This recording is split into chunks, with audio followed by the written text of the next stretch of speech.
Assalamualaikum warahmatullahi wabarakatuh.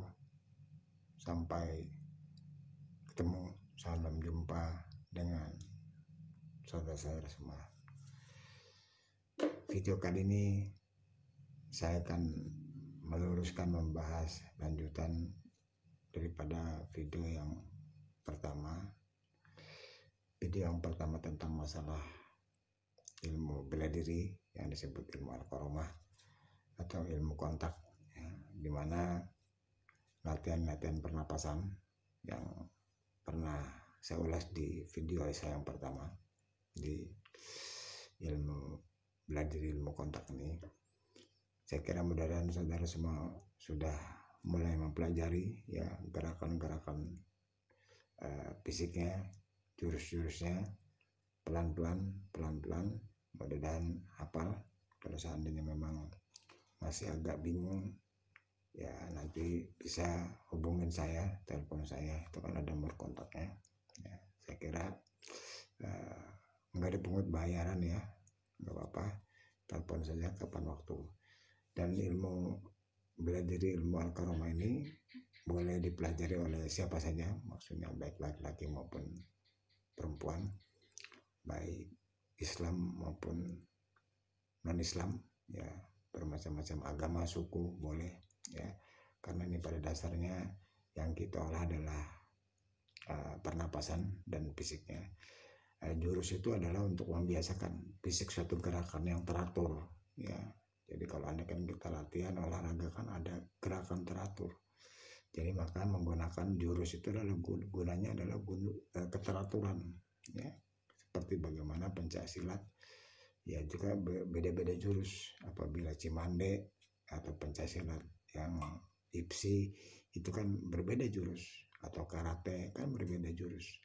Karena memang latihan jurus itu adalah untuk terbiasa refleks tangan, kaki, tubuh dibiasakan dengan gerakan. Nah, jadi keseimbangan di dalam tubuh seperti itu. Nah, sebagaimana juga latihan karate atau pencaksilat, itu mereka terkadang tidak mengolah pernapasan, tapi hanya dia mengolah fisik saja, power saja. Ya, itu seperti apa dasarnya ketika dia sudah terbiasa dengan latihan. Apalagi yang seperti ilmu yang yang saya unggah ini, selain kita latihan fisik, tapi juga latihan olah pernapasan. Di sini keuntungannya, selain kita fisik kuat, tapi dari pernapasan itu ada sesuatu power, kekuatan yang maha dasar dari dalam. Ini yang memang Allah ciptakan. Sebagaimana juga angin atau udara yang tidak terlihat, tapi dia bisa mengangkat sesuatu yang berat ya dengan tendangan itu. Sama seperti itu kan pernapasan ini. Apabila kita latih, kita olah, maka akan membuat suatu energi di dalam tubuh kita. Ya karena kita sering latihan. Ya. Makanya jangan heran ketika kita melihat seperti Kopassus ya, seperti tentara atau seperti ahli-ahli silat atau ahli tenaga dalam, dia bisa mematahkan besi yang sangat keras karena memang dia terbiasa dengan olah napas ya, olah napas dengan fokus, sehingga memukul sesuatu yang benda keras itu akan patah karena energinya sangat kuat sekali. Dan begitu juga seandainya saudara semua sudah latihan napas yang pernah saya ulas di video yang pertama kemarin, lalu terbiasa dengan latihan fisiknya, maka disadari maupun tanpa disadari, maka refleks saudara akan cepat ya, baik tenaga dalamnya maupun tenaga luarnya, fisiknya. Dan seandainya sudah terbiasa dengan latihan itu ya, mungkin 1 hari 2 kali atau 1 hari sekali atau 1 minggu 2 kali, seminggu sekali, tidak masalah juga, pelan-pelan dibiasakan dengan latihan itu. Dan cukup power apabila sudah matang, sudah memang terbiasa dengan latihan itu, maka seandainya di jalan ya kita tiba-tiba ada suatu serangan ya, atau dari musuh ada orang jahat ya, maka kita karena sudah terbiasa dengan refleks gerakan yang kita latih dengan jurus-jurus itu, tangan kaki kita cepat refleksnya ya, cepat refleksnya itu sudah otomatis. Apalagi kita sudah terbiasa dengan latihan-latihan pernapasan. Jadi memang agak kesulitan ketika musuh itu menyerang ya, musuh itu menyerang kepada kita, akan mencelakakan kita. Lalu tanpa kita kita persiapkan, maka otomatis tubuh kita sudah mulai mereaksi dengan refleks tadi. Jadi latihan fisik itu adalah untuk reaksi atau refleks ketika ada serangan dari luar secara fisik. Nah, olah pernapasannya itu untuk power dari dalam. Sehingga kenapa dikatakan ilmu kontak? Ya, sehingga agak kesulitan ketika orang itu menyerang kita, maka disadari maupun tidak disadari itu biasanya dia terpental ya. Ya, terpental. Ya, mungkin kalau andaikan kita terangkan secara secara logika, ya sulit ya. Mungkin itu nalarnya adalah ahli-ahli di dalam ilmu fisika kali ya. Nah, karena saya tidak ahli dalam ilmu fisika, tapi yang menurut saya pelajari itu memang aneh tapi nyata ya. Diserang ya. Makin lawan itu makin menyerang kita dengan dengan frontal, dengan membahayakan kita, maka otomatis refleks tangan ini dan refleks tenaga dalam itu dia main gitu ya. Maka kadang kalau orang nggak paham kan seakan-akan ilmu setan gitu ya, padahal ini bukan, karena kita mengolah pernapasan ya dengan fisik, maka otomatis tubuh ini ada sesuatu kekuatan yang besar ya. Logikanya saja, apabila kita dalam kondisi lemah, kondisi kebingungan, tiba-tiba kita dikejar anjing ya, atau ada binatang yang buas gitu kan, ini refleks ya, refleks itu biasanya larinya kencang sekali itu ya, larinya kencang sekali. Dan kadang-kadang ada tembok yang secara logika tuh nggak bisa lompat, itu karena kita takut ya, itu terlompat itu.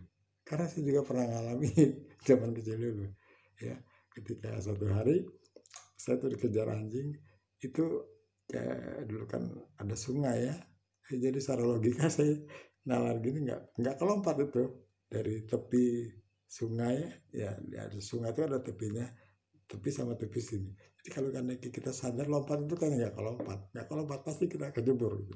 Tapi kan kita dalam kondisi takut ketika itu, jadi ada dorongan ya, jadi itu kelompat dan larinya kencang sekali ya. Ini kan susah kan kalau diceritakan dengan logika, tapi itulah realnya nyatanya.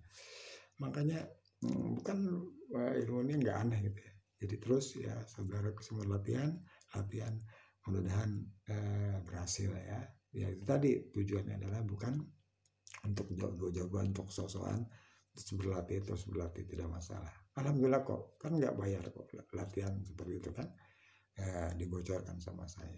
Dan saya juga meninggalkan kontak ya di deskripsinya di video saya, karena memang tujuannya adalah takut ada hal-hal yang komunikasi sama saya dalam hal-hal mengolah fisik maupun pernapasan, kan saya bisa terangkan ya dalam-dalamnya. Kalau di video ini kan agak kesulitan. Saya kira itu ya, terus berlatih mudah-mudahan terbiasa dengan latihan itu. Ya kita bukan berarti tujuannya mencari musuh ya, tapi ketika ada musuh kita pun tidak perlu takut kan gitu. Bagaimana kita ada serangan musuh, ya nggak apa-apa, kita hadapi saja ya. Apalagi kita berhadapan face to face gini, artinya tubuh sudah siap, dan tubuh sudah siap menghadapinya, dan pernapasan juga kita sudah persiapkan gitu ya. Udah otomatis itu refleks. Serangan yang diketahui maupun tidak diketahui, itu tubuh sudah cepat refleksnya ya. Jadi serangannya seperti itu. Saya kira itu saja yang mudah-mudahan ada manfaatnya.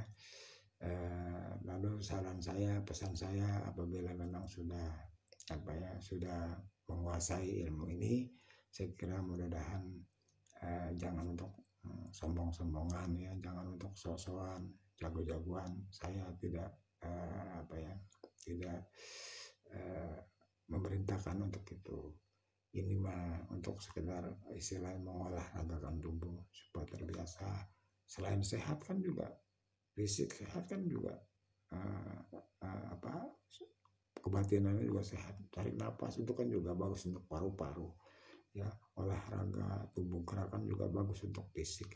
Jadi saya bilang banyak manfaatnya, ya. Pelan-pelan terus dan latihan terus, mudah-mudahan ada manfaatnya. Nanti kalau apabila sudah matang, jabar, sebenarnya banyak ingin saya ceritakan kedahsyatan ilmu pernapasan ini, kedahsyatan mengolah napas ini, ya.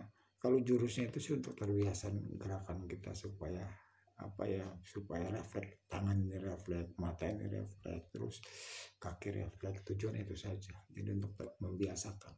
Sebagaimana juga ilmu karate, ilmu silat yang lain, ilmu apapun seperti tinju segala macam, itu kan dia harus latihan untuk merefleksi kecepatan, kekuatan, terbiasa seperti itu saja. Jadi sekira itu saja saudara yang Allah Subhanahu Wa Taala. Tuntas sudah, ya mudah-mudahan nanti saya bisa ulas lagi di lain kesempatan.